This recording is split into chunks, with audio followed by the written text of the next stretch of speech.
tell?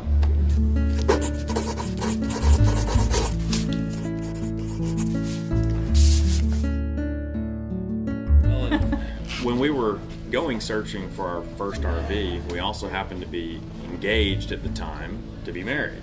So there was sort of a unique confluence of events happening at the same time. We were getting this Airstream and we were getting married.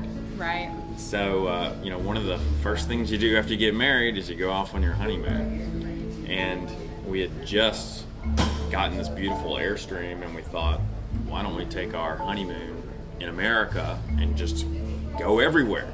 Yeah. And so that was kind of the idea behind Long, Long Honeymoon. Well, we are big tailgaters. We like to go to football games and do the whole tailgate, you know, day on Saturdays. And we kept seeing people that had RVs and campers that were tailgating.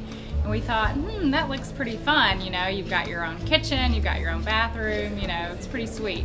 So we started looking just really for fun at first, and just sort of grew from there, I think. We didn't really grow up RV camping at all, No. and so we were kind of unfamiliar with the RV industry. And we discovered Airstream one day just touring RVs at a lot.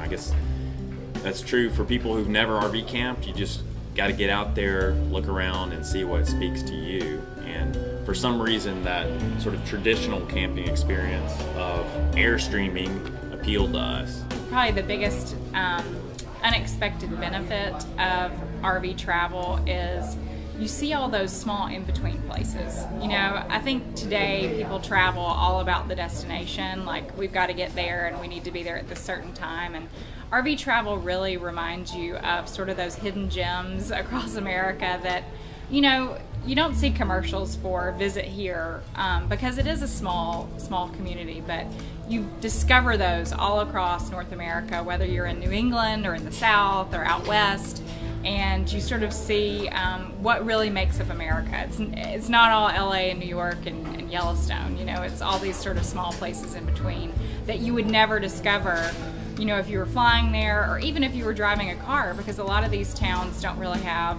hotels or motels that you could even stay in, but they might have a campground or, you know, a state park nearby, and you sort of discover places that you didn't even know were there.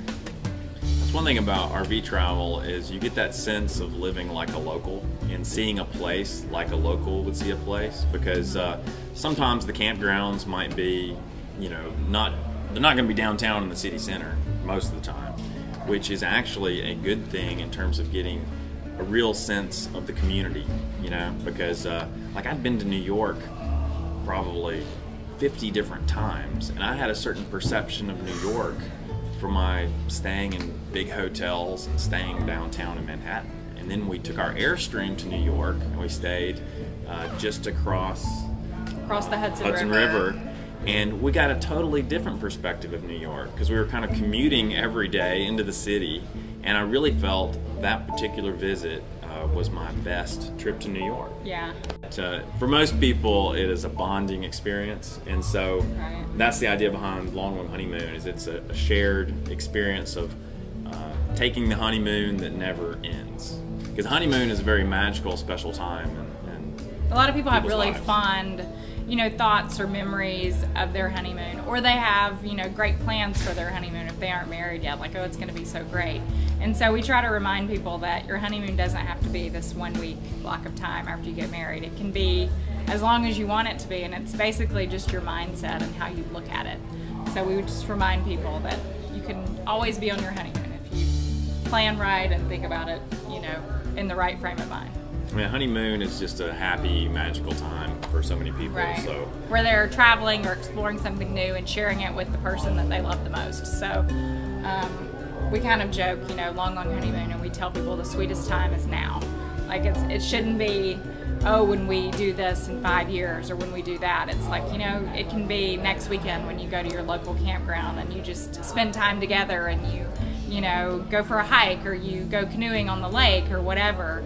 You know, if you think about it in that time, you know, in that frame of mind of, you know, today is what I should be focused on, then, you know, your honeymoon can be every day.